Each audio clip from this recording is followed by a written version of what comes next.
Ukuran kinerja yang paling lazim digunakan bagi suatu pusat investasi, yang pertama ada pengembalian investasi atau return on investment, atau disingkat dengan ROI. ROI adalah perbandingan laba dengan investasi yang digunakan untuk menghasilkan laba. Formula perhitungan ROI. ROI sama dengan laba operasi dibagi investasi, atau ROI sama dengan margin kali perputaran atau pendapatan per investasi dikali laba per pendapatan. Kelebihan ROI, pertama, mendorong manajer untuk memfokuskan pada hubungan antara penjualan, beban, dan investasi yang seharusnya menjadi fokus bagi manajer investasi. Yang kedua, mendorong manajer untuk memfokuskan pada efisiensi biaya.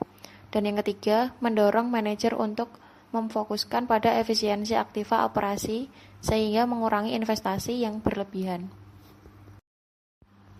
Kelemahan ROI, pertama, manajer pusat investasi cenderung menolak investasi yang bisa menurunkan ROI pusat pertanggungjawabannya, walaupun akan meningkatkan profitabilitas perusahaan secara keseluruhan.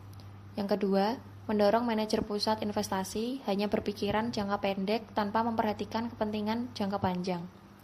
Dan yang ketiga, ROI sebagai pengukur kinerja pusat laba sangat dipengaruhi oleh metode depresiasi aktiva tetap.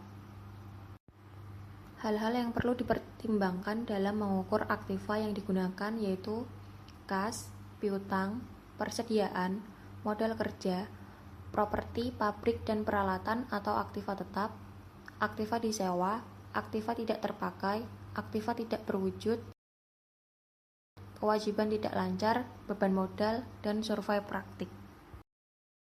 Ukuran kinerja yang kedua yaitu menggunakan Economic Value Add atau EVA. Istilah EVA pertama kali dipopulerkan oleh J. Bennett dan Joel M.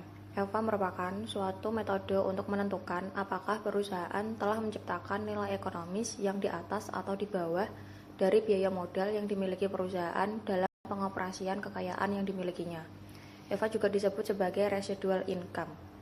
Jika EVA positif, berarti perusahaan sedang menghasilkan kekayaan. Dan jika EVA negatif, maka perusahaan sedang menghancurkan modal. Formula perhitungan EVA yaitu EVA sama dengan laba operasional setelah pajak dikurangi biaya tertimbang rata-rata atas modal dikali total modal terpakai.